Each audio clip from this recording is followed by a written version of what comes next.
পরীক্ষিতের মাথা থেকে একটা সাপ হয়ে গেল। আর সেই সাপ প্রধান্বিত হইয়া কে যেন বলে, কি গো তোমাকে জল দিল না, তুমি মন্ত্রীকে কোনো সাজা দেবে না? দেখে একটা মৃত সর্প পড়ে আছে, সঙ্গে সঙ্গে তুম থেকে তীর বান একটা টেনে কাই করে নিয়ে মুনির গলায় দিয়ে দিল। আর গলায় দিয়ে রাজা ঘোড়ার পিঠে চলে যাচ্ছে রাজকক্ষ কুঠিরে। এন সময় কলি মহারাজ আবার বাচ্চা ছেলে সেজে শ্রমিকের পুত্রের কাছে চলে গেল, সিংহীর কাছে গিয়ে বলছে, মুনিবর আপনি এখানে সূর্যদেবকে জল দিচ্ছেন, আর ওদিকে আপনার বাবার গলায় মৃত সর্প দিয়ে পরীক্ষিত পালাচ্ছে,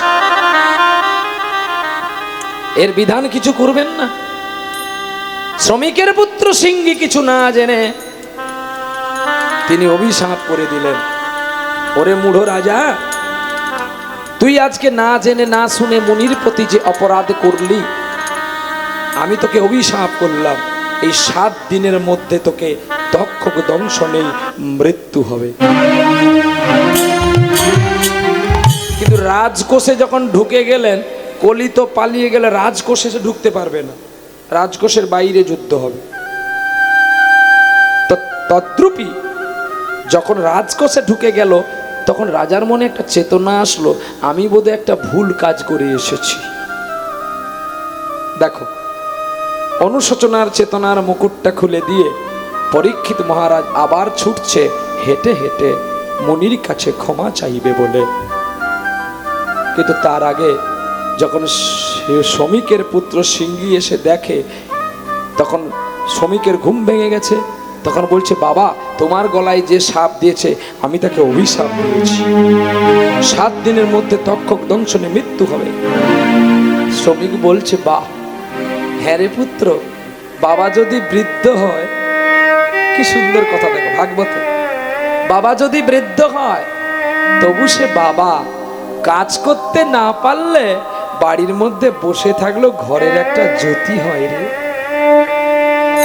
কিন্তু তুই যে এই রাজ্যের পিতাকে অভিশাপ করলি, যে সংসারে বাবা থাকে না, মা থাকে না, যে সারাটা জীবন মায়ের জন্য অন্বেষণ করতে থাকে, যে সদা মা মা বলে কেঁদে বেড়ায়, খুঁজে বেড়ায়,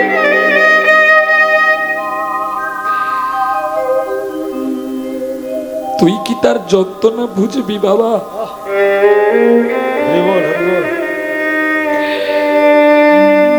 ছুটে যা, এই অভিশাপ ফিরিয়ে নে, আর না হলে পরীক্ষিতকে বলে আয় যে আমি তোমাকে অভিশাপ করেছি। পিতার কথা মতো সিংহী ছুটেছে পরীক্ষিতের কাছে, আর পরীক্ষিত ছুটেছে মুনির কাছে। মাঝপথে দেখা হয়ে গেল, যে রাতে এত ক্রোধালশালী হয়, প্রভাবশালী হয়, সেই রাজা লুটিয়ে পড়ল সিংহীর চরণে। আমি অজ্ঞানে তোমার বাবার গলায় সাপ দিয়েছি, জানি না আমি ক্রোধ বসে কি ভুল করে ফেলেছে। যেই মুনিরা গোবিন্দের চরণ সেবা করে, যেই মুনিদের জন্য আকাশে চন্দ্র সূর্য উদিত হয়, আজকে আমি সেই মুনির গলায় সামান্য জল পিপাসার নিবারণ নিত্য না করতে পারিয়া আমি তার গলায় দিয়েছি মৃত সর্প। ক্ষমা করো হে পুত্র মুনি, আমাকে তুমি ক্ষমা করো। একই তোমার চোখে জল কেন গো? কি হয়েছে তোমার? মুনি পুত্র বলছে, আমি যে তোমায় অভিশাপ দিয়ে ফেলেছি। বাহ, বলো তাকে অভিশাপ দিয়েছে। আমরা হলে তো মারামারি শুরু করতাম। কি আমি যদি এখানে কাউকে অভিশাপ করি, আমাকে কীর্তনিয়া বলে কেউ বলবে, উঠেই দু চার ঘাট চড়িয়ে দেবে, সে যত বড় কীর্তনিয়া হোক। কিন্তু পরীক্ষিত মহারাজকে, একজন মহারাজকে অভিশাপ দিল মুনিপুত্র। তখনই মুনিপুত্র কেঁদে কেঁদে বলছে, যাক, তুমি এটাও তো আমাকে সুযোগ দিয়েছো 7টা দিন, এই সময়টা কে দিতে পারে? পৃথিবীতে কার কখনো মৃত্যু হবে সেটা কেউ জানে না। আজকে আমি জানতে পারলাম, তবু আমি 7টা দিন থাকতে পারব। 7 দিনের আদর্শ চিন্তনে মেতে উঠলেন কৃষ্ণ নামে। আর যেই কৃষ্ণ নামে পরীক্ষিত মহারাজের মৃত্যু হয়েছিল ঠিকই, তবে তক্ষক দংশনে নয়। তার আগে কত মুনির কাছে গেছে, কত ব্রাহ্মণের কাছে গেছে, কত জন কত ভাস দিয়েছে। একজন পরম বৈষ্ণবের কাছে যেতে বলছে, অকাল মৃত্যু একমাত্র উদ্ধার আছে ভাগবত সপ্তাহ। তুমি ভাগবত সপ্তাহ পাঠ করো, ভাগবতের বিরামের দিনে তোমার মৃত্যু হবে। আর এদিকে ভগবানের আর একজন আস্তিক মুনি বলে একজন মুনি ছিল, আর আস্তিক মুনির কাছে আরেকজন মুনি ছিল, আস্তিকস্য মুনি মাতা বাসকে জরুস্তাদা জরৎকার মুনিপতি। মুনি জরৎকারু বলছে, তুমি কোথায় যাবে? আস্তিক মুনি বলছে, তুমি কোথায় যাবে? বলছে, আমি যাব পরীক্ষিতকে কামড় দিতে। না, দম তোমার কত? তোমাকে আমি বলছি তুমি ফিরে যাও। বলছে, না, ব্রহ্মশাপ ব্যর্থ হবে। তুমি জানো আমার ক্ষমতা কত? আস্তিকের কথা শুনে আস্তিক যখন শুনলো, তখন তক্ষকে বলছে, তোমার কত ক্ষমতা, এই গাছটায় কামড় দাও। বলে, মুহূর্তের মধ্যে মারা যাবে। মানে, তো কামড় দাও দেখি। তো যেই তক্ষক দংশন করলো বৃক্ষের মধ্যে, বৃক্ষটা সঙ্গে সঙ্গে কয়েক সেকেন্ডের মধ্যে শুকিয়ে মারা গেল। তখন তক্ষক হাসছে, সঙ্গে সঙ্গে বলে উঠলো আস্তিক মুনি, তুমি জানো একে কামড় দিয়েছে, কে বাঁচাতে পারবে? বলছে, না। তাহলে তোমার আর কত গুণ আছে? তুমি শুধু মারতে পারো, কাউকে বাঁচাতে পারো না। তবে দেখো, তুমি যাকে মারতে পারো, আমি তাকে বাঁচাতে পারি। কুমণ্ডল জল নিয়ে, মৃত সঞ্জীবনী মন্ত্র নিয়ে যেই গাছটায় ছিটিয়ে দিল, এ বুড়ো গাছটা যেন আবার যৌবন ফিরে পেল। তা দেখে তক্ষকের ভয় হয়ে গেল। যে মৃতটাকে বাঁচাতে পারে, তার কাছে আমার বিষ কি করিতে? তখনই ওই তক্ষক আস্তিকের চরণে লুটিয়ে বলেছিল, ওগো মুনিবর, তুমি যদি বাঁচিয়ে দাও, আমি যদি কামড় দিই, তাহলে তো ব্রহ্মশাপের আর কাজ থাকবে না। পৃথিবীতে কেউ আর বাবা মা ব্রাহ্মণ বৈষ্ণব মুনি ঋষি কাউকে মানবে না। তুমি এর বিধান করো, আমি কি করলে তুমি খুশি হবে? সঙ্গে সঙ্গে বলে উঠলেন, কে? আস্তিক মুনি, তোমার কথাটা আমি মেনে নিলাম, তবে শোনো, একটা সাত্বিক পরীক্ষিত রাজা, যে রাজার কোনো কলঙ্ক দেখতে পাই না, হে তক্ষক, তোমার এই বিষের দাঁত তুমি তার এই সুন্দর অঙ্গে প্রবেশ করাবে কি করে? এতে তোমার কষ্ট হবে না? কিন্তু আমি তো ব্রহ্মশাপ, আমাকে তো যেতেই হবে। আমি জানি কষ্ট হবে, তুমি বলে দাও আমি কি করে যাব? গো তক্ষক, তোমার এই এত বড় দেহ তুমি নিয়ে উড়ে উড়ে যাবে, আর যখন তুমি পরীক্ষিতকে দংশন করতে যাবে, তুমি কীট হয়ে যাবে, কীট। ফলের ভেতরে আকর্ষণ করবে। কৃষ্ণ বলে নিবেদিত প্রসাদ জ্ঞানে যখন থেতে গিয়ে মাথায় ঠেকাবে, তখনই কীট রূপে তুমি তাকে কামড় দেবে, তার আগে নয়। শোনো, তোমার এত বড় দেহটা পরীক্ষিতকে কামড় দেওয়ার পরে তুমি হয়ে যাবে মাত্র এক চাকরে। আস্তিক মুনির কথায় আজকেও আপনারা দেখতে পারেন একটা তক্ষক সাপের দাম কয়েক লক্ষ টাকা। কত মানুষ ধরে বিক্রি করতে যায়, ধরা পড়লে যাবজ্জীবন জেল হয়ে যায়। যে কামড়ালো ব্রহ্ম সাপ, সাপ কামড়ালে মানুষের মৃত্যু হয়, তবুও যদি সাপকে মেরেছেন প্রশাসন জানতে পারে, ফরেস্টার জানতে পারে, আপনাকে একটা কঠিন সাজা দিতে পারে। আপনারা ভালোভাবে জানবেন, আপনার তো সুন্দরবনের মানুষ, বনে বাঘ আছে, বাঘ যদি মানুষকে মেরে খেয়ে নেয় তার জন্য কিছু দায়ী নয়, কিন্তু আপনি যদি একটা বাঘকে মেরে ফেলেন, যদি প্রশাসন বিভাগ ফরেস্টার জানতে পারে, আপনার সারা জীবন জেল কিংবা ফাঁসিও হতে। তার কারণ বলে বাঘ তোমাকে মারছে, তুমি কেন প্রশাসনে কিছু করছো না? তার এখানে তো লেখা আছে, তুমি বা বাঘের জায়গাতে বেড়াতে যাবে কেন? কি কথাটা কি ভুল? তোমার বেড়াতে যাওয়ার কথা হরিবাসনা। তুমি মানুষ, চেতনার বুদ্ধিজীব, তোমার এত লোভ কেন? তুমি যেখানেই বাঘ, তুমি যদি সেখানে কাঁকড়া ধরতে যাও, মধু ভাঙতে যাও, তাহলে বাঘের ডেরায় যদি মানুষ যায়, বাঘ কি মানুষকে আদর করবে? বাঘ তার শিকার করবে। আর তোমার ভাগ্য যদি ভালো থাকে, তুমি ফিরে আসবে।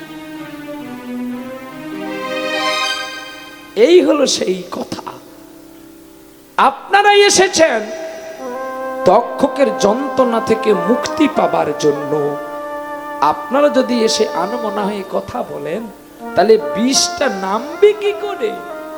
আজকে কিন্তু আমি প্রহ্লাদ নই, প্রহ্লাদ রূপে আরেকজন ব্যক্তি, যার নাম শিলপাদ সুখদেব গোস্বামী। আর আজকে আপনারা বসেছেন যে আসনটাতে, আপনারা সকলে কিন্তু একজন, নাম পরীক্ষিত। যে আসনটাতে আপনারা বসেছেন, এই আসনটার একটাই নাম পরীক্ষিত আসন। তাহলে পরীক্ষিত মহারাজ তো নিশ্চয়ই ডিম মাংস খেয়ে আর হরি কথা শুনতে আসেনি। গায়ে বাজতে পারে আমার কথা, টাকা দিয়ে এনেছেন তো, গায়ে লাগবে বলেই বলছি। আমি পালালে কিন্তু কথাগুলো মিষ্টি লাগবে, তার আগে টক টক লাগবে, ঝাল লাগবে, কেমন কেমন যেন বাজে বাজে লাগবে। আমি পালালেই কিন্তু মিষ্টি লাগবে।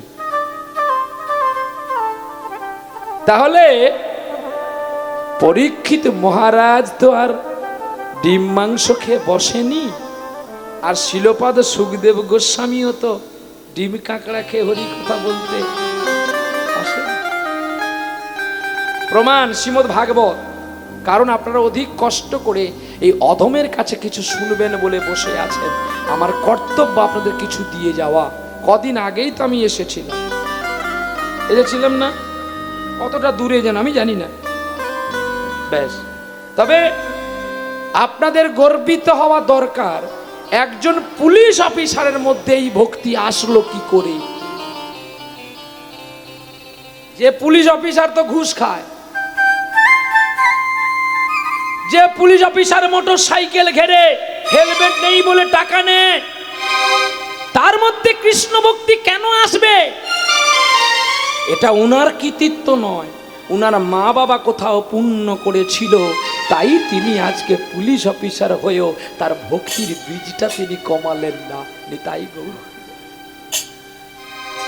তিনি জানে একটা ঘরে থাকতে গেলে চোর, ছাঁচড়া, বদমাস, মাতালকে নিয়ে থাকতে হয়। আমি যদি সাধু হব বলি, ওরা ঘরের ভেতরেই মেরে আমাকে মাটির নিচে পুঁতে ফেলবে। তার চেয়ে যখন মোটর সাইকেল ঘিরে টাকাগুলো নিচ্ছি, এই টাকাটা সৎ কাজে ব্যয় করে দিই। গোবিন্দ তুমি আমাকে মাফ করো। তাই আজকে তিনি তার পূর্বপুরুষের বৃত্তি পালন করছে। জানেন, আজকে যার বাড়ির অনুষ্ঠান তিনি বাড়িতে নেই, তিনি ডিউটি পালন করছে। আমাকে ফোন করে কাঁদছে, বলছে বাবা আর তোমার গানটা আমার শোনা হলো না। আমি কেন? না আমি তো ডিউটিতে আছি, ইলেকশন চলে এসছে, তুমি গাও, আমি তোমাকে মোবাইলে দেখব। বলো, যিনি অনুষ্ঠান করলেন তিনি ডিউটিতে আছেন, আর আমাদের শোনাবার জন্য যিনি আহ্বান করলেন, আপনারাই এসে যদি আনমনা হয়ে গল্প করেন, তাহলে হরি কোথায় যাবে? এই কথাটা বললেন বলে আজকে পরীক্ষিত মহারাজের কথাটা আমি আপনাদের কাছে পরিবেশন করলাম। নিতাই গৌর হরি বল। ওরে কৃষ্ণ মধুর নাম শুধু জপরে অবিরাম, শান্তি পাবি রে মনান্তরে। কৃষ্ণ মধুর নাম জপরে অবিরাম, শান্তি পাবি রে মনন্তরে। কলিতে কৃষ্ণ নাম জীবেরই পরিত্রাণ, কলিতে কৃষ্ণ নাম জীবেরই পরিত্রাণ, অনায়াসে যাবি ভব পারে রে মন আমার। কৃষ্ণ মধুর নাম জপরে অবিরাম, শান্তি পাবি রে মনন্তরে। কৃষ্ণ মধুর নাম জপরে অবিরাম, শান্তি পাবি রে মনন্তরে।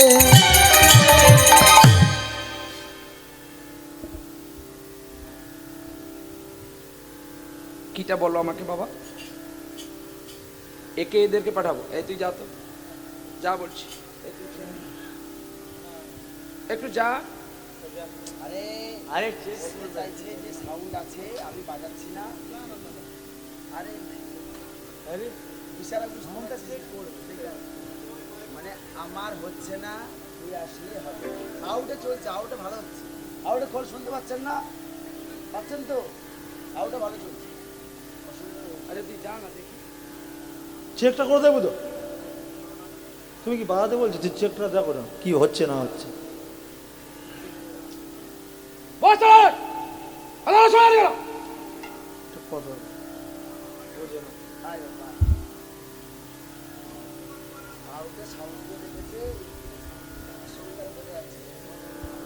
মনিটরে বোঝা যাচ্ছে কি সেটা দেখবি।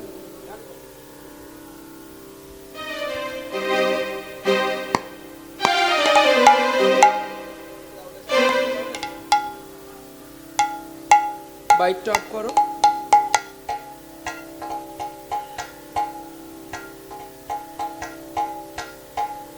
শুধু মনিটর চলছে, এটা দেখো।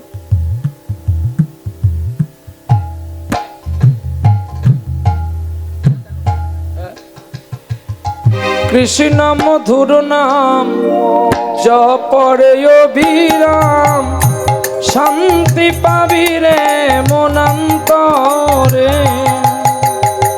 কৃষ্ণ মধুর নাম জপরে অবিরাম, শান্তি পাবি রে মনন্তরে।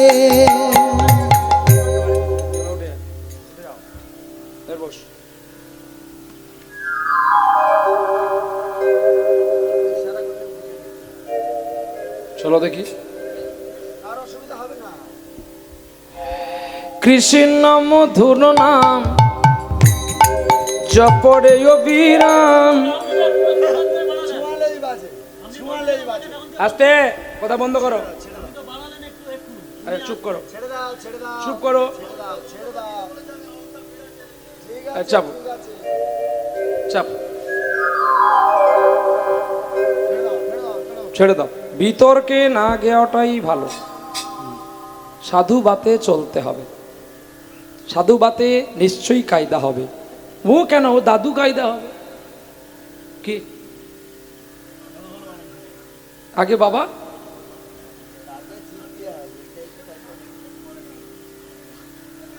না আমি কি বলছি যে প্রেম করলে অনেক কিছু পাওয়া যায়, ক্রোধে কিছু হয় না, আমি এটাই বলতে চাইছি। আপনার হয়তো শোনা ভুল। কি আমি এটা বললাম না? না আমি তোমাকে গালি দিলাম? যে প্রেমে অনেক কিছু হয়, ক্রোধে কিছু হয় না, প্রেম করলে পাওয়া যাবে। চলো নিতাই চাঁদ, আজকে এই মহতিম হরিবাসরে আমরা এতক্ষণ গৌরচন্দ্রিকা শুনলাম।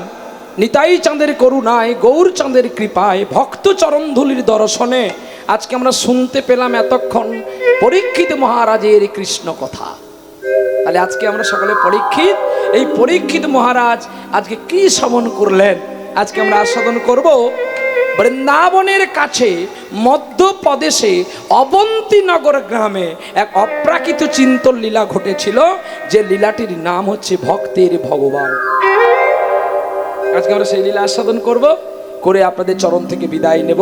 প্রেম সে বলো রাধে রাধে। ওরে অবন্তীনগরের অন্তর্গত অবন্তীনগর গ্রাম, ভাইরে অবন্তীনগর গ্রাম। অবন্তীনগর অন্তর্গত অবন্তী হয় গ্রাম, আরে অবন্তী হয় গ্রাম। সেই গ্রামেতে ছিল ব্রাহ্মণ জনার্দন তার নাম গো, জনার্দন তার নাম। আরে সেই গ্রামেতে ছিল ব্রাহ্মণ জনার্দন তার নাম গো, জনার্দন তার নাম। সেই গ্রামে একটা ব্রাহ্মণ ছিল জনার্দন নাম, মুখে তার ছিল কৃষ্ণ নাম। ছিল বুঝি তার মুখে কৃষ্ণ নাম, আর ছিল বুঝি মুখে কৃষ্ণ নাম, কৃষ্ণ নাম ছিল মুখে মুখে কৃষ্ণ নাম। রাধা নাম করে বেড়ায় রে, বেড়ায় রে, রাধা নাম করে বেড়ায় রে। হরে রাধা নাম করে বেড়াই রে, রাধা নাম করে বেড়াই রে। হরি নাম কৃষ্ণ নাম বড়ই মধু, ও গো বড়ই মধু। হরি নাম কৃষ্ণ নাম বড়ই মধু, ও গো বড়ই মধু। যেই জন কৃষ্ণ ভজে সে বড় চতুর গো, সে বড় চতুর। হরি হরি ও যেই জন কৃষ্ণ ভজে সে বড় চতুর গো, সে বড় চতুর। নামে ভজ নামে চিন্ত নাম করো সার, ভাইরে নাম করো সার। নাম ভজ নাম চিন্ত নাম কর সার, ভাইরে নাম কর সার। অনন্ত কৃষ্ণের নাম যেন মহিমায় পার গো, মহিমায় পার।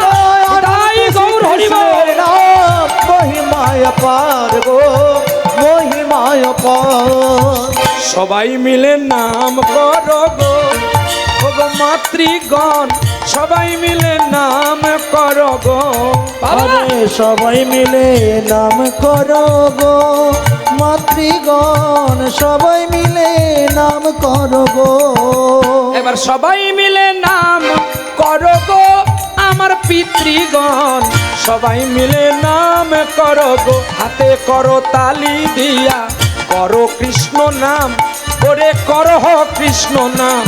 ওরে নামে ভজিলে নামে চিনিলে ওরে পাবি পরিত্রাণ গো, আরে পাবে পরিত্রাণ। ওরে নামের মতো বন্ধু ভাই রে আর কেউ জগতে নাই, ওরে আর কেউ জগতে নাই।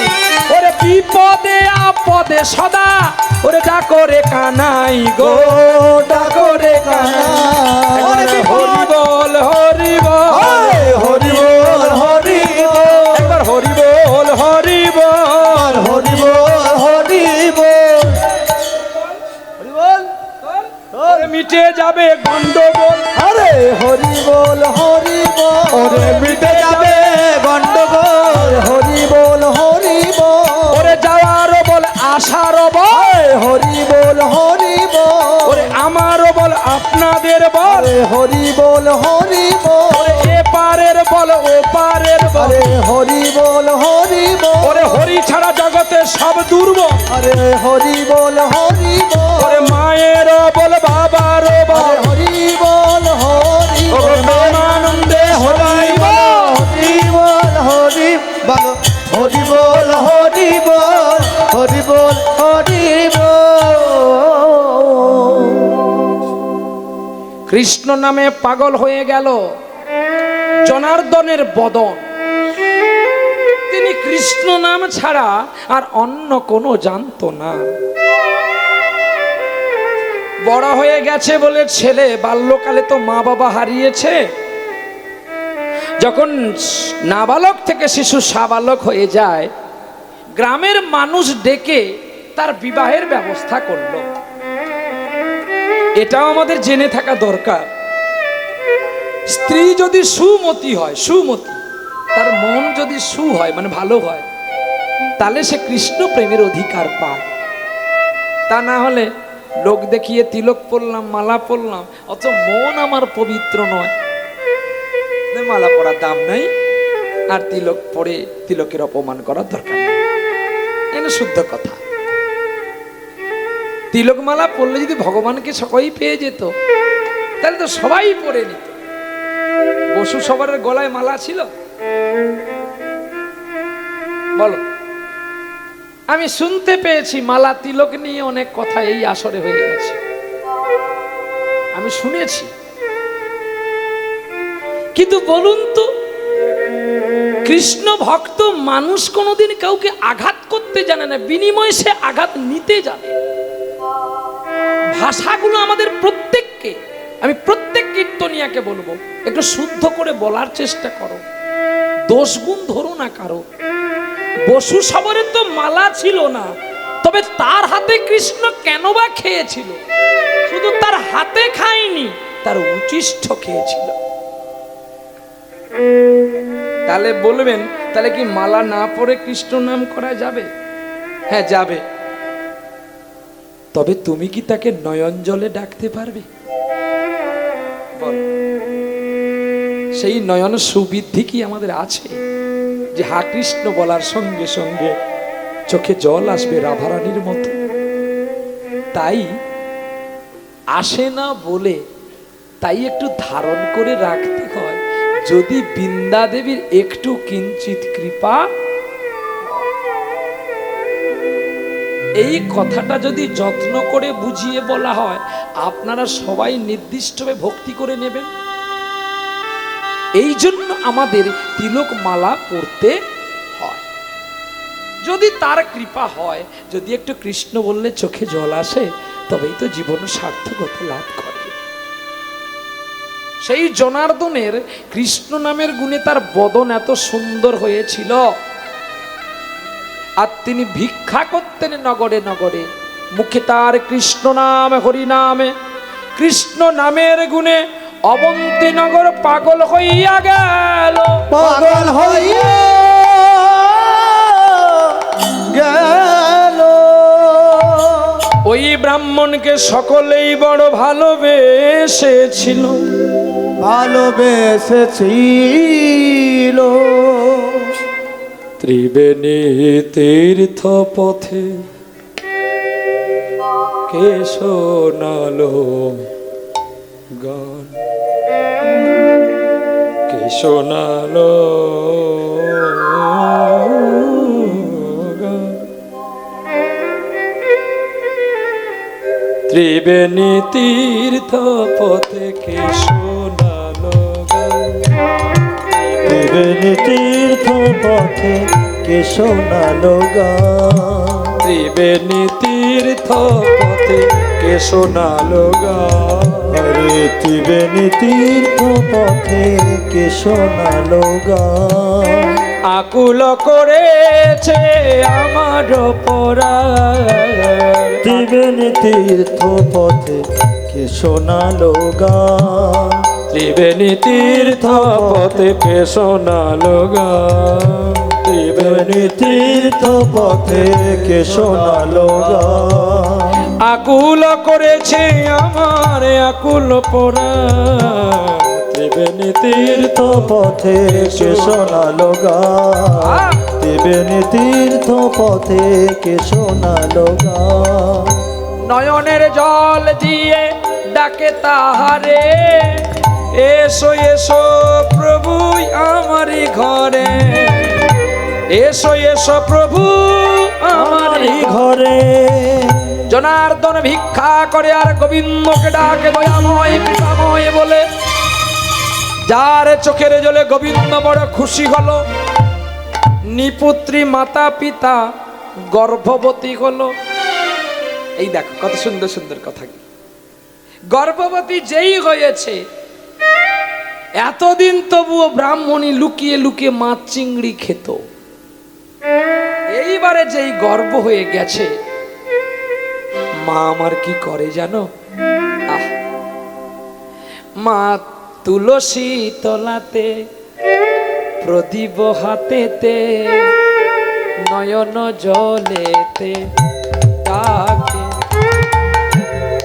অগ প্রদীপ হাতেতে সন্ধ্যা বেলাতে নয়নের জলেতে ডাকে। ওগো এসো প্রাণনাথ একবার কৃপা করো মোরে, আরে এসো প্রাণনাথ কৃপা কর মোরে, দয়া করো এ অনাথের। ওরে এসো প্রাণনাথ কৃপা কর মোরে, দয়া কর মোরে প্রাণনাথ, দয়া করো গো আমার, একবার দয়া করো, একবার দয়া করো, একবার দয়া করো, দয়া করো। বলিও প্রাণনাথ ও প্রাণনাথ, একবার দয়া করো, দয়া করো। বলিও প্রাণনাথ ও প্রাণনাথ, দয়া করো, দয়া করো। নয়নের জল দিয়ে ডাকতে শুরু করেছে গো। আর ভিক্ষার তন্ডুল লইয়া বাড়ি ফিরে এলো, বাড়ি ফিরে এলো। আর বাড়িতে আসিয়া স্ত্রী পদ্মার হাতে তা তুলিয়া দিল, তুলিয়া দিল। আর মা পদ্মাবতী যে প্রতিদিন তুলসী তলায় প্রণাম করে ভক্তি দেবীকে জানায়, আর কি বনে বনে বলে জানো? এসো প্রেমের ঠাকুর কৃষ্ণ মুরারি,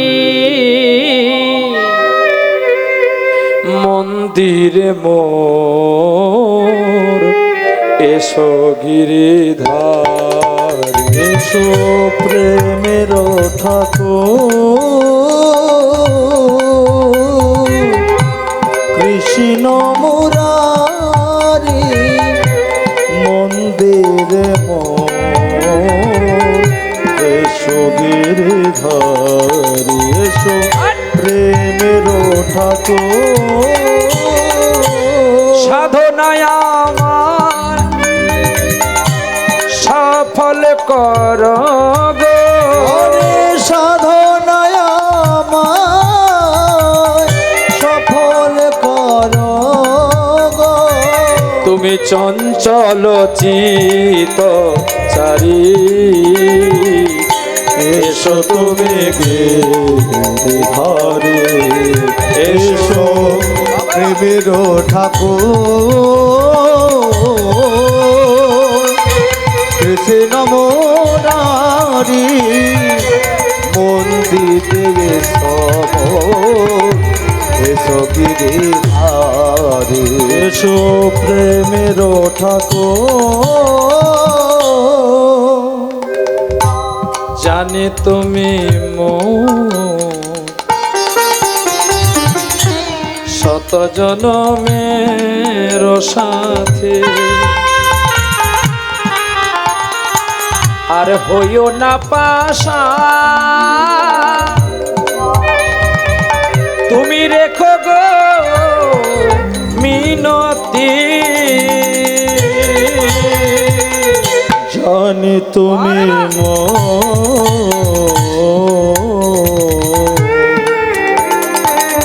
শত জনমের সাথী, হইও না পাশা তুমি রেখো গো মিনতি। জানি তুমি শত জনমের সাথে, আজ হইও না পাশা রেখো গো মিনতি। ওগো সাধনায়া মায়া সফল করো, সাধনায় আমার সফল করো গো। তুমি চঞ্চল চিত চারি, এসো তুমি গিরিধরি। এসো প্রেমের ঠাকুর কৃষ্ণ মুরারি মন্দির মোর, এসো গিরিধারি। এসো প্রেমের ঠাকুর, এসো প্রেমের ঠাকুর, এসো প্রেমের ঠাকুর। বলো বলো রাধা রানী কি, শ্যাম সুন্দর কি, ভক্ত ভগবান কি, উৎসব নায়ক দাতা মহাশয় কি, যে যার পিতা মাতা কি, নিতাই গৌর বিষ্ণু প্রিয়া প্রেমানন্দে নিতাই গৌর হরি। পদ্মা পদ্মা, এই দেখো চাল ডাল এনেছি, গোবিন্দের ভোগ রাগ করো।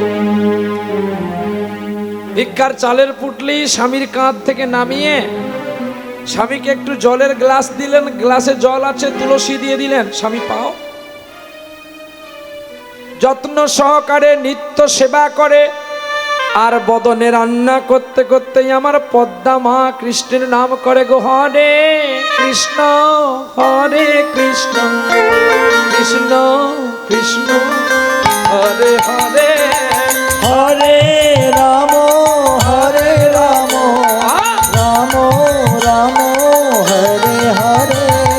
কতই দূরে আছো তুমি, দেখা দাও গো অন্তর্যামী। তোমার প্রেমে ডুবে একা, কবে পাবো তোমার দেখা। এই নয়নের জলে ডাকি তোমারে, এসো এসো আমার ঘরে। হরে কৃষ্ণ কৃষ্ণ কৃষ্ণ কৃষ্ণ হরে হরে, হরে রাম রাম রাম রাম হরে হরে। আর কত দূরে আছো তুমি, দেখা দাও গো জগৎ স্বামী।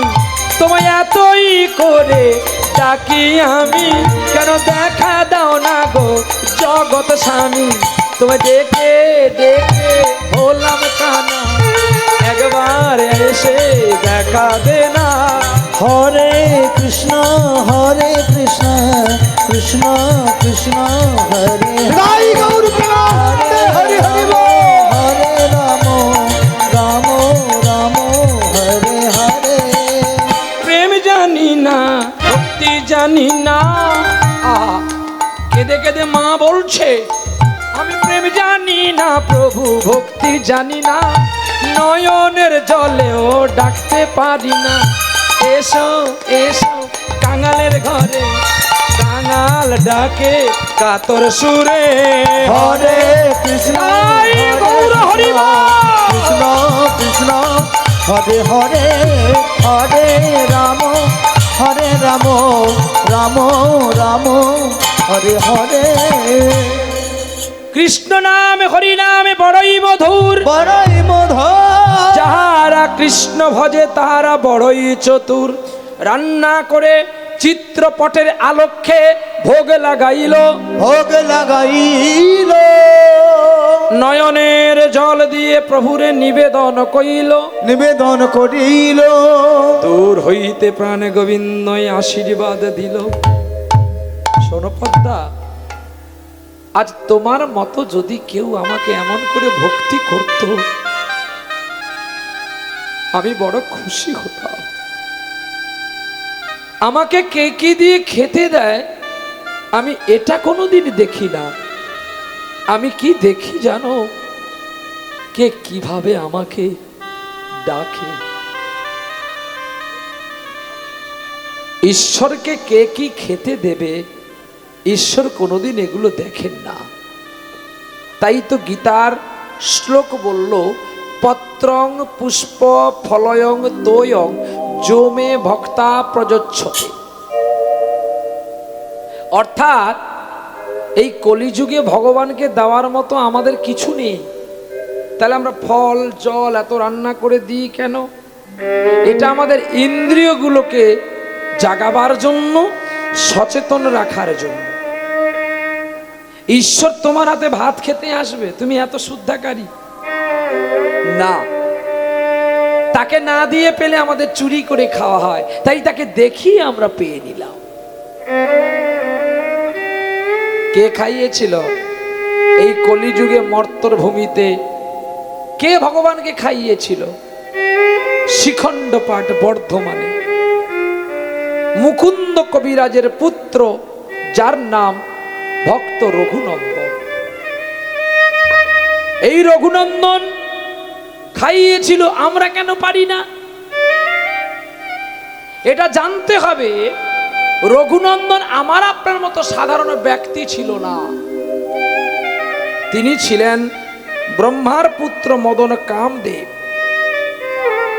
গোবিন্দকে 5খানা বাণ মেরে দিয়েছিল যে আমি একা দেখতে সুন্দর, কিন্তু এ তো দেখতে আমার চেয়ে সুন্দর, তাই একে যদি না নিধন করি এ ধরিত্রীর বুকে আমাকে কেউ সৌন্দর্য বলবে না। তাই ব্রহ্মার দেওয়া মাত্র কামের 5খানা বাণ ওই তুম থেকে নিয়ে গোবিন্দকে নিক্ষেপ করে ছুঁড়েছিল, আর সকল বাণগুলো এসে গোবিন্দের চরণে লুটিয়ে পড়েছিল। এই অপরাধে গোবিন্দ তাকে অভিসম্পাত করেছিল, তুমি কলিযুগে মর্তলোকে তোমাকে মানব রূপে জন্ম নিতে হবে।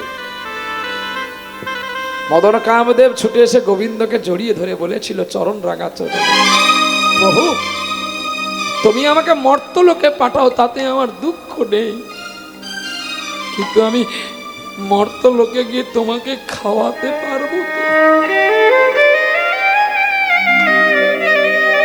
তোমার মনে খাওয়ানোর বাসনাটা এলো কেন? প্রভু সবচেয়ে রূপবানের অহংকারটাই হচ্ছে মানুষের জীবন। আমি যে অহংকারে তোমাকে বাণ নিক্ষেপ করেছিলাম, আমি সেদিন কাঙাল হয়ে যেন তোমার রূপে পাগল হয়ে তোমাকে খাওয়াতে পারি। হ্যাঁ, এই হলো সেই লীলা, এই হলো সেই তত্ত্ব।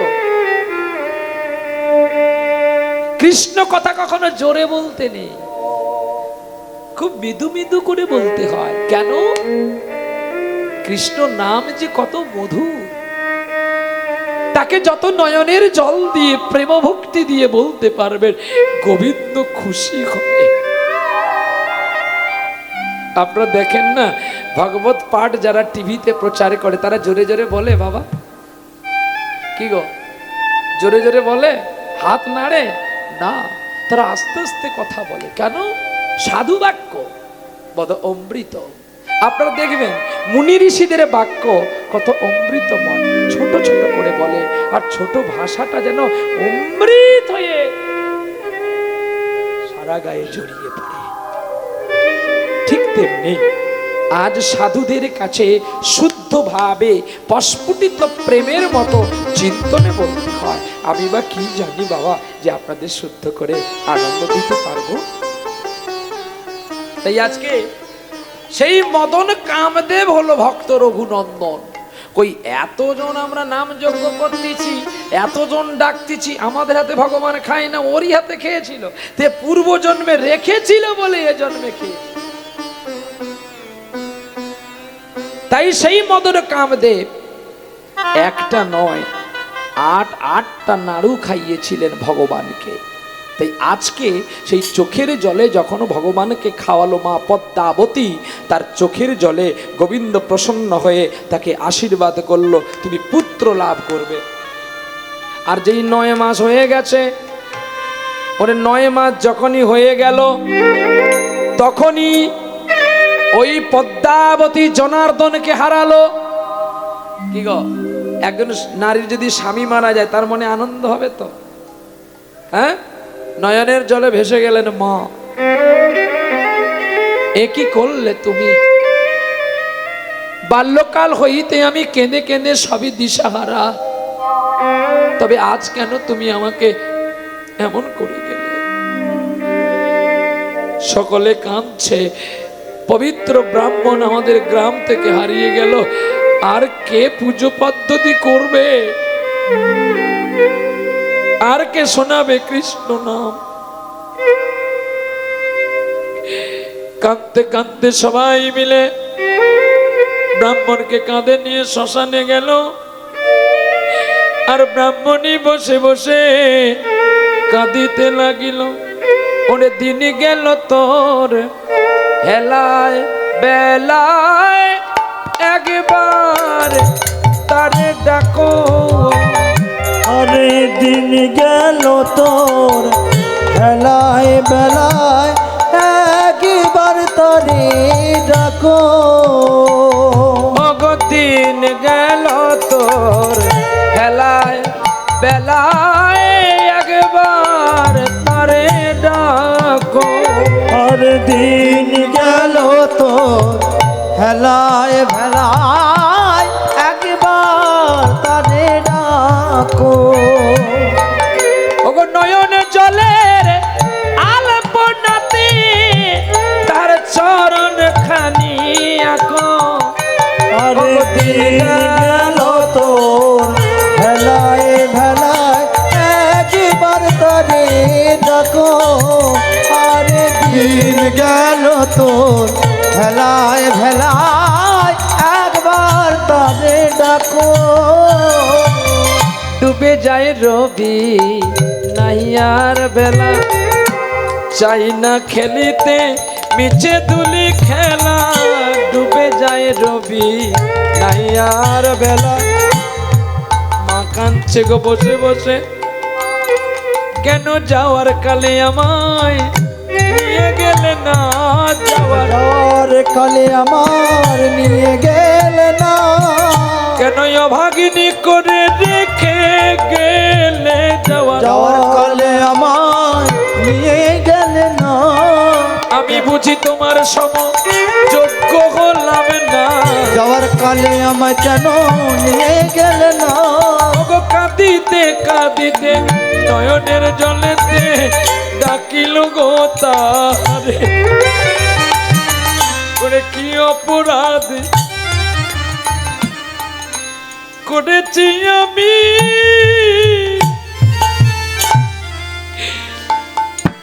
কেন ভাগিনি করলে আমার? ওগো স্বামী, কেন যাবার আগে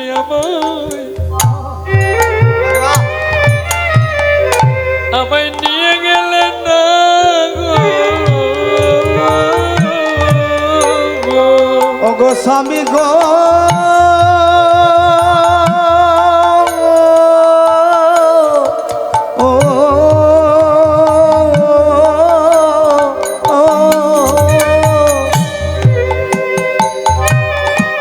কেন যাওয়ার কালে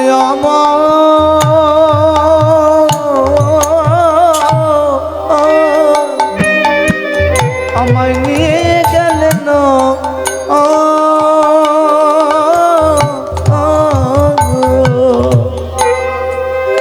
আমি কি তোমার চকি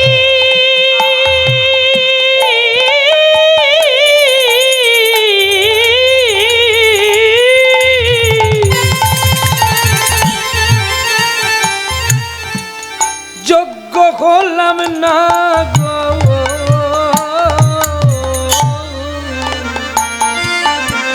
কেন যাওয়ার কালে আমার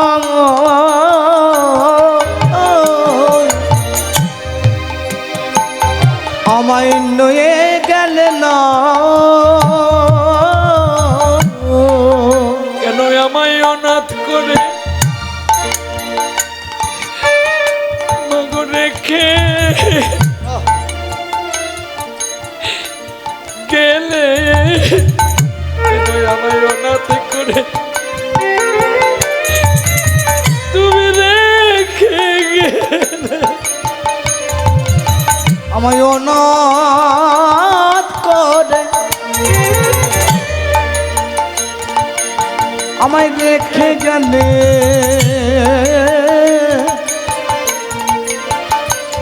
আমায় অনাথ করে রেখে গেলে। জগতে কেউ আমায় চিনিল না, অনাথ করে রেখে গেলে, আমায় কেউ বুঝিল না গো। অনাথ করে রেখে গেলে, নয়ন জলে আমায় বুকে ভাসালে গো। অনাথ করে রেখে গেলে, যাই যাই যাই লীলার পালাই যাই, অনাথ করে রেখে গেলে। বলো জয় রাধে শ্রী রাধে বলে, অনাথ করে রেখে গেলে, জয় রাধে শ্রী রাধে বলে অনাথ করে ও রাধে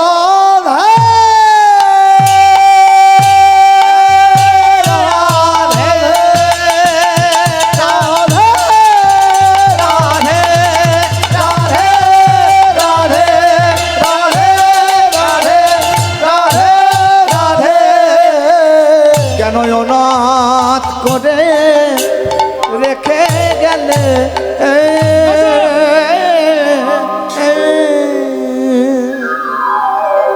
ক্যাসেটগুলো শুনে টাকা দিতে আসবি, তোর টাকা নেওয়ার জন্য আমি আসিনি। ভাব নষ্ট কেউ করবি না, আর নষ্ট যদি করবি দল তুলে নিবি, আমাকে ডাকবি না। ইশারা বুঝতে হয়। পয়সা দিলে ডাবের জল বাজারে কিনতে পাবি, চোখের জল পাবি না। চোখের জল আনতে গেলে আমি বলেছি আমাকে টাকা গাঁথো গায়ে, মানা করছি, কেউ আসবেন না। কোনো গীতা নিয়েও আসতে হবে না, থালা নিয়ে আসতে হবে না। ভালো লাগলে পথে যদি কোনো অন্ধ খোড়া বোবাকে দেখতে পান, তাকে 5টা টাকার খাওয়াবেন, আমাকে না। আর লীলার মাঝখানে কেউ ডিস্টার্ব করতে আসবেন না, আমি নেমে চলে যাব। সে আপনার দল আসতে পারে না আসতে পারে। কৃষ্ণকে ডাকাটা এত সহজ নয়। যারা অক্লান্ত পরিশ্রম করে একটা বছর আমাদের কাছে গুড়িয়ে গুড়িয়ে মধু পোকার মতো টাকা সঞ্চয় করে রেখে আমাদেরকে ডাকে, তা আমাদের কাছে কিছু পাবে বলে তো না, তোমাদের কাছে 50 টাকা বলে গাতার জন্য? চোখের জল দাও ঈশ্বরকে, টাকা দিয়ে নয়।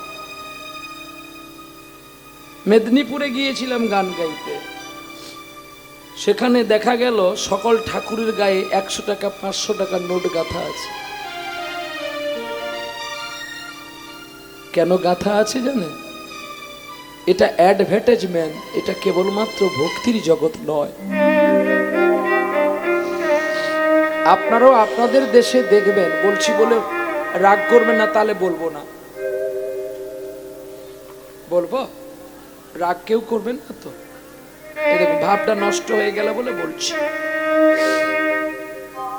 কোন কোন মন্দিরে দেখবেন কেউ ডোনেট করেছেন 1 লক্ষ টাকা, সেখানে কিন্তু তার একটা নেম প্লেট লাগানো আছে যে এই ব্যক্তি 1 লক্ষ টাকায় মন্দির উন্নয়ন কল্পে দান করেছেন। আচ্ছা, আপনারা ফিরে আসুন তো, আপনাদেরকে বলছি, দানবীর দাতা কর্ণ কি ওই কদিন আগে একটা মাইক করলো, সে কত টাকা পায়, আর তুমি এই দয়ার সাগর উঠেছো। বাবা যে কেন তোমার হাতে তুলে দিয়েছে, আর তুমি চুপ করে কেউ শুনবে, শুনলো তো কি হয়েছে? বড় বড় জিপিএল বক্স নিয়ে এরকম সাউন্ড কোথাও নেই, তুমি কম টাকা নাও কেন গো? হ্যাঁ, আর যেই বলে দেবে বাবু শোনা ওর মাথার আগে ঠান্ডা করার জন্য, তুমি জানো আমাকে পুলিশ বাবু ভালো দিয়েছিলাম বলে আমাকে 50,000 টাকা গিফট করেছে। ওই চলো না একটু সোনা কিনে আনি।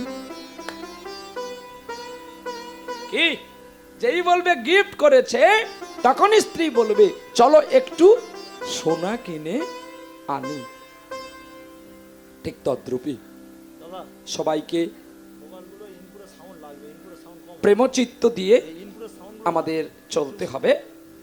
বাবা একটু দেখে নে তো, সোনা তুই একটু উঠে আয় না বোকাছে, একটু উঠে যে দেখে নিলে তো হয়ে যায় বোকাছে। এত কথা কেন শুনবি বাবা? আমার কথা হচ্ছে কি জানেন তো, আমি তো মাত্র 40 বছরের প্যাসেঞ্জার, তা আমার বিবাদ করে কোনো লাভ আছে? আমি যত না আপনাদের ভালোবাসতে পারবো আপনারা ততই আমাকে আপনাদের চরণ তলে ঠাই দিবেন। কিন্তু হিংসা করে মারামারি করে মুখ বাঁকিয়ে থেকে কোনো লাভ হবে? আর কীর্তনটা এমনই একটি বস্তু যেটা কোনো চ্যালেঞ্জ নয়, যেটা কোনো অহংকার নয়, যেটা কোনো নিন্দনীয় নয়। বৈষ্ণবের বদনে কখনো নিন্দ ভাষা আসতে পারে না। আমাকে যদি কেউ বলে তুমি এত টাকা নিচ্ছ কেন, তুমি তো বৈষ্ণব, হ্যাঁ তুমি বলতে পারো, আমার তাতে কোনো দুঃখ নেই। কেন নেই? আমি নিচ্ছি বলেও আমাকে বলছি। কি আমি যদি না নিতাম তাহলে উনি কিন্তু আমাকে বলতে পারতেন না। বিদ্যাসাগর বলেছিলেন যে শোনো, এই ধরিত্রীর বুকে মানুষ যে বেশি উপকার করে তাকে আগে বেশি বদনাম নিতে হয়। আর একই সাথে মীরাবাই বলে দিল বদনাম মেরে প্যার হ্যায় আর বদনাম মেরা শ্রুতি হ্যায় আর বদনাম মেরা প্রেম হ্যায়।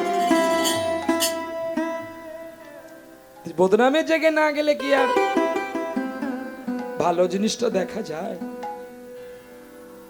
তাই কীর্তনিয়া যারা হবে, আমাকে কে কি বলল সেটা লোকের কথা শুনে আমার হরি সভাকে গর্বিত করা উচিত নয়। আমার গর্বিত আমি তখনই যদি আমার কৃষ্ণের নাম শুনে কেউ কাঁদতে পারে, আমার গোবিন্দের কথা শুনে যদি কেউ চোখের জল বিনিষ্ট করতে পারে, সেটা হবে আমার কীর্তন, আর সেটা হবে আমার গর্ব। তা না হলে এ তার নিন্দা সে তার নিন্দা, এটা শোভাকৃত নয়। এটা একটা চ্যালেঞ্জ জায়গায় চলে যাওয়া হয়। আর তাছাড়া বৈষ্ণব হতে গেলে শ্লোকটা আগে শিখতে হবে তো, আর তার মানে জানতে হবে। ত্রিনাদপি শুনিছেন তরুরেব সহিষ্ণুনা অমানিন মানদেন কীর্তনিয়া সদা। কীর্তনিয়া সাজবো, কীর্তনিয়া হব, অথচ আমার মুখের শ্রদ্ধাবাণী ভালো থাকবে না, আমার নয়নে জল থাকবে না, আমি দুটো ভালো কথা মানুষকে বলতে পারবো না, এটা কীর্তনিয়ার উপযুক্ত শিক্ষণ নয়। কীর্তন হচ্ছে প্রেমের রস। দেখো কি শোনালো না, তোমরা কথা বলছো বলে আমি তোমাদেরকে শোনাতে পারবো না। কাল তোমাদের মা বলে ডেকেছি, বললে তোরা রাগ করবি, কে কে পালাবি। আমাকে তো 4টার সময় দেওয়ার কথা ছিল, 4টা থেকে 6টা, 6টা থেকে 8টা, 8টা থেকে 9টা। বুড়ো মানুষ 12টাই দিল, আমার দুঃখ ছিল না, দুটো খেয়ে দিয়ে উঠতাম। আমার কত ডিউটি করব। 4টার সময় দিলে সে গানের রেঞ্জ আলাদা পাবি, 9টার সময় দিলে তার আলাদা স্বাদ পাবি, 12টায় দিলেও তার আলাদা, কিন্তু ম্যানটা একটা। আমি তো 12টার সময় আর বিকেল 4টার মতো লাভ ঝাপ করে গাইবো না, কমিয়ে দেবো টেম্পার, কিন্তু টাকার এমন ঠিক থাকছে। এটাই সবাইকে বুঝতে হবে যে প্রহ্লাদকে যদি দেখতে হয় তাহলে সঠিক টাইমে দাও, তাহলে প্রহ্লাদ তার ঈশ্বরকে ডেকে ঠিক আপনাদের চরণে পৌঁছে যাবে। প্রত্যেকে একটা না মাইন্ড নিয়ে আর একটা ভালোবাসার অনুরাগ তৈরি করে নিয়ে সে পৃথিবীতে আসে, কিন্তু তার আসার টাইমটা যদি বিকল্প হয়ে যায় তো যে কোনো মানুষের মাইন্ডটা একটা ভেঙে যায়। চলো আস্তে আস্তে যাবো, আস্তে। হ্যাঁ, সে সরবে না, এ বলে তুই সর, তুই সর, তুই আগে এসে বস না, না তোর সেইটা যেন তার রেস্টি করা হয়ে আছে জায়গা।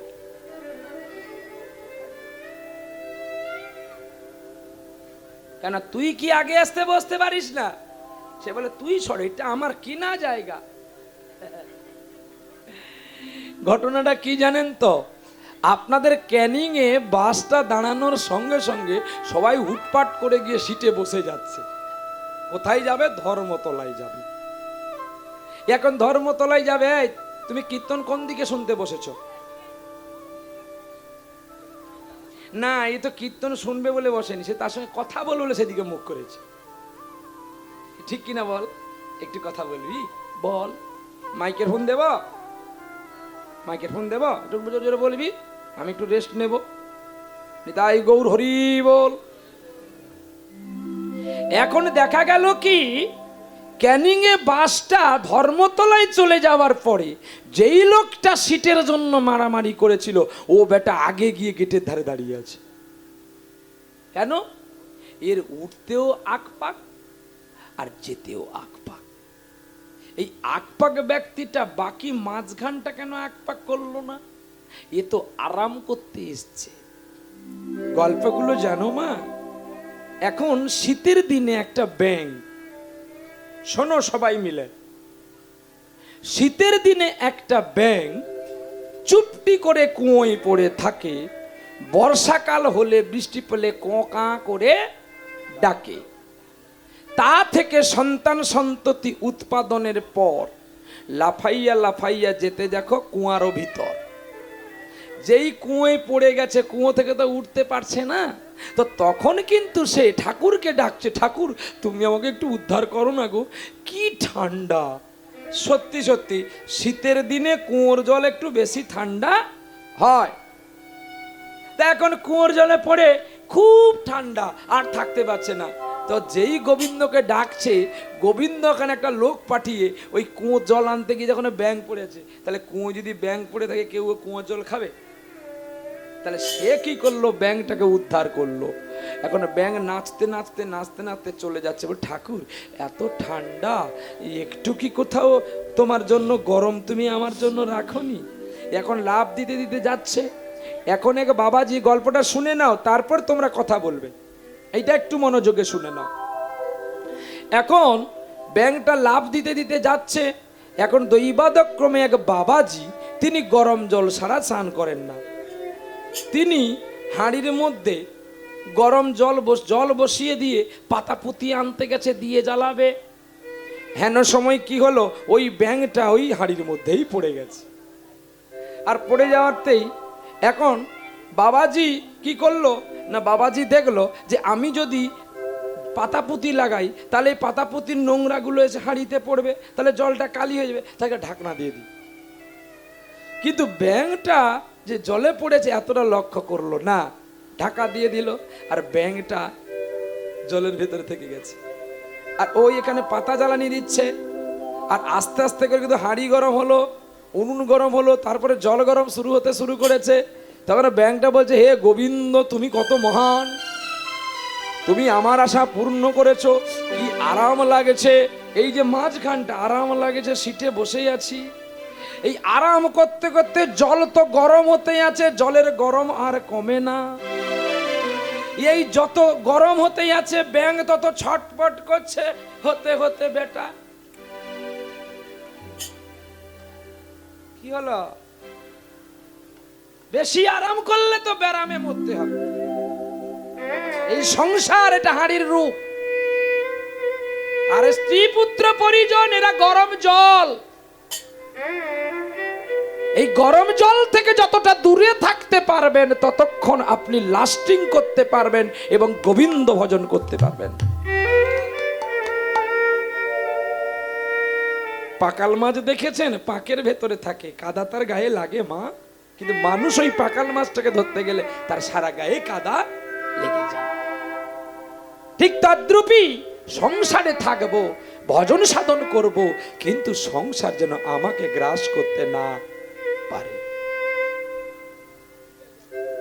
তাই সখী কে বা শোনাইল শ্যামনা, শ্যামনা কে বা শোনাইল, শ্যামনা শ্যামনা কে বা শোনাইল, শ্যামনা আমার কানের ভিতর দিয়া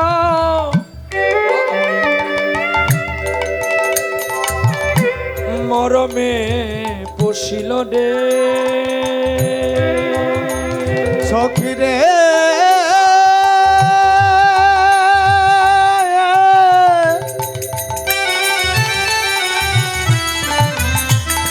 সখী রে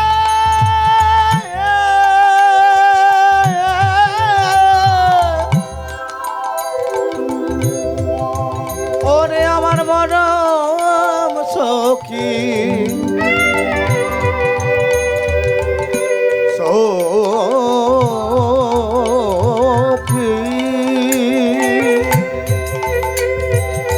আমার কানের ভিতর দিয়া মরমে পশিল রে আকুল করিছে পরাণ সখী কে বা শোনালো শ্যামনা শ্যামনা কে বাসনাইল শ্যামনা শ্যামনা কে বাসনাইল শ্যামনা রাধারানী কাঁদছে বসে বসে কে সোনালি আমায় কে সোনালি আমায় কে সোনালি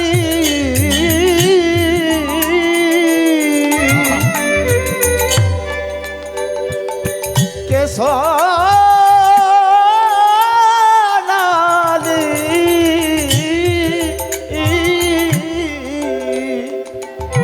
আমার প্রাণ বধুর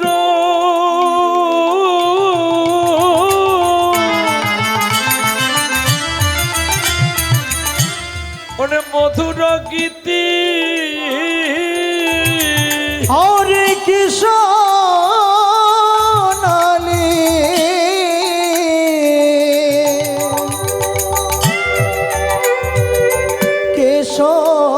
কেশনালি আমরা প্রত্যেকেই জানি গো পৃথিবীতে যত দেব দেবী আছেন সর্বশ্রেষ্ঠ মান হলো শ্রীমতী রাধা ঠাকুরানী তার মতো কেউ কেঁদে কেঁদে গোবিন্দকে ডাকবেন না তিনি যে অষ্টসখীর শিরোমণি কৃষ্ণ ছাড়া কিছু জানে না আরেকবার শোনা না রে ওরে আরেকবার শোনা না রে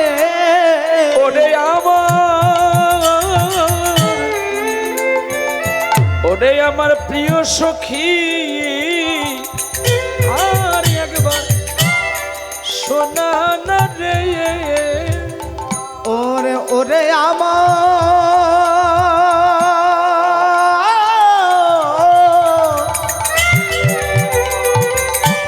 প্রিয় সখী তুই আরেকবার শোনা না রে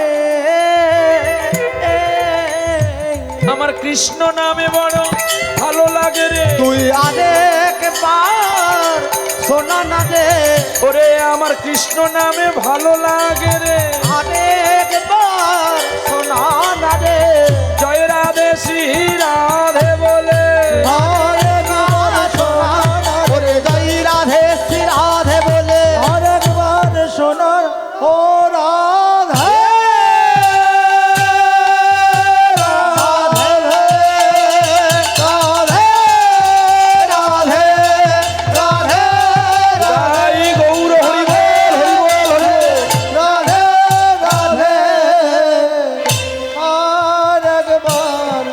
শোনাও না রে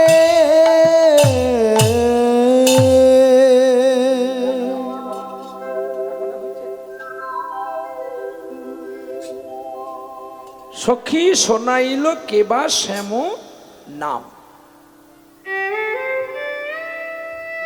আজকে আপনারাও যে কৃষ্ণ নাম শুনতে এসেছেন কে শোনাবে আপনাদেরকে সেটাও আমার সখী শোনাবে।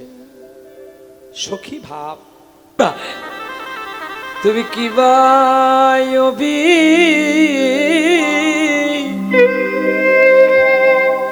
অভিশাপিদি এছ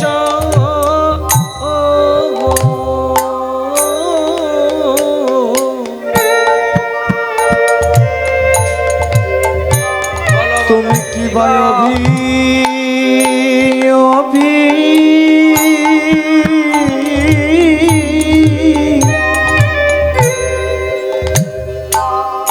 অভিশাপিদি দিয়েছো ও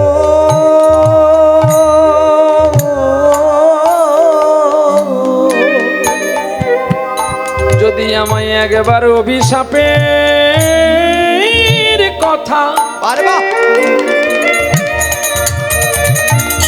কথা বলতে পারো,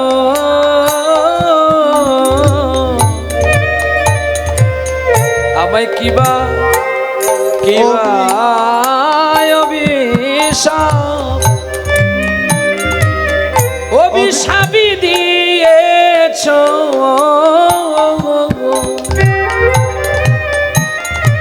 একবার বলো বলো অগমুনি পুত্র বিষাদ দিয়েছো একবার বলো বলো অগমুনি পুত্র বায়বি সাব দিয়েছো। একবার আমাকে তুমি বলো না।